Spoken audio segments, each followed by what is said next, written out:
Alright guys, I wanted to provide you with a quick update on what I've been doing. Haven't added any new content to the front end of the Dapp Store, but I have been working a lot on layout. So what you're looking at now is a developer page, which I believe I made a video about.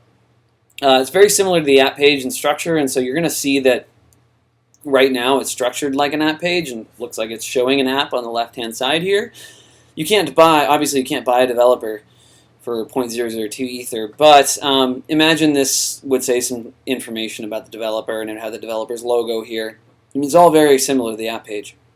Then the developer would have some information about themselves, some reviews, and then apps by the developer. Other apps would be listed here. Actually, all apps would be listed here since it's the developer page.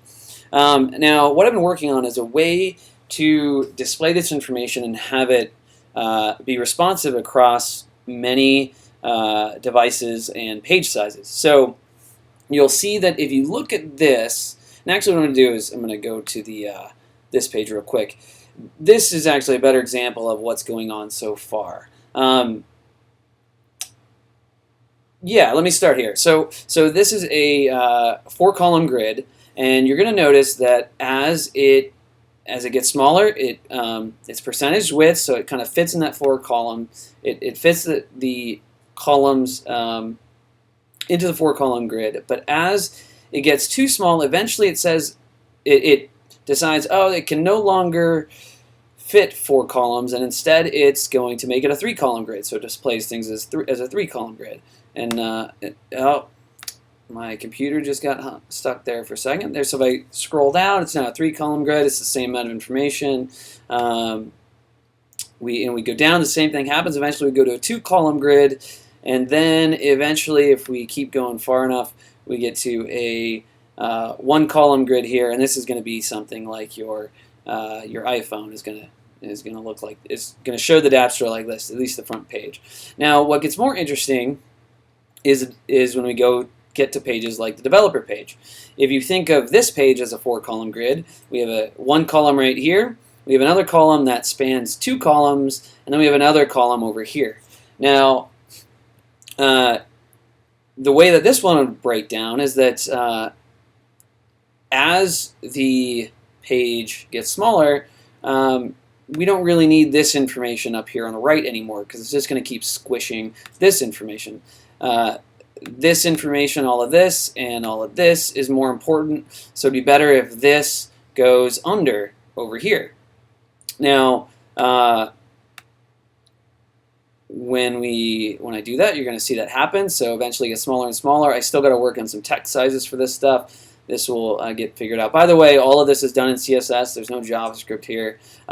So that gets pushed under, and this goes to now a 3-column grid. We have 1 big column here and a 2-column here.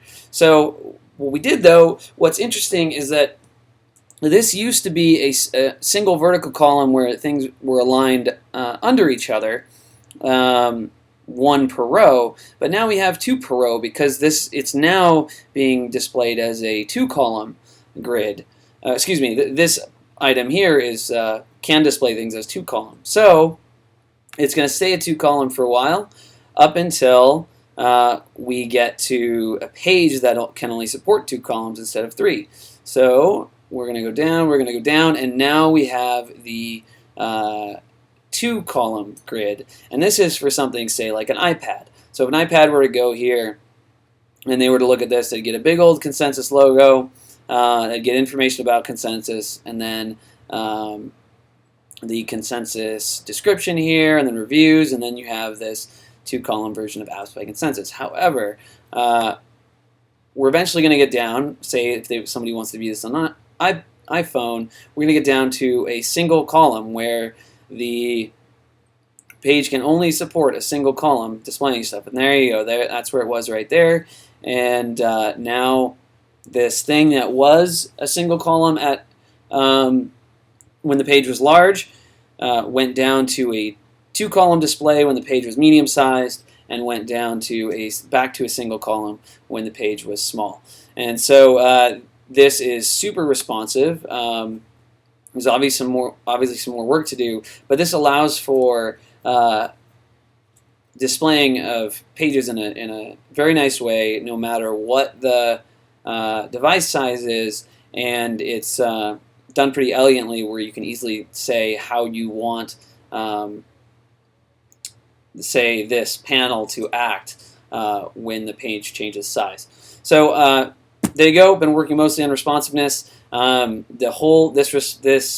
This structure is going to permeate throughout the whole Dapp Store on every page. So every page is going to be built on this 4-column responsive grid. So as I mentioned, this one already was.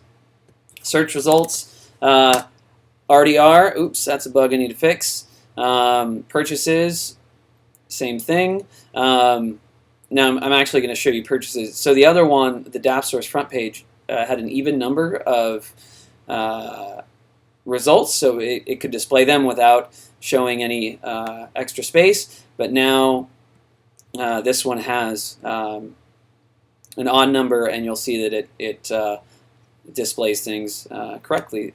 So there you go. I hope that was helpful. Cheers.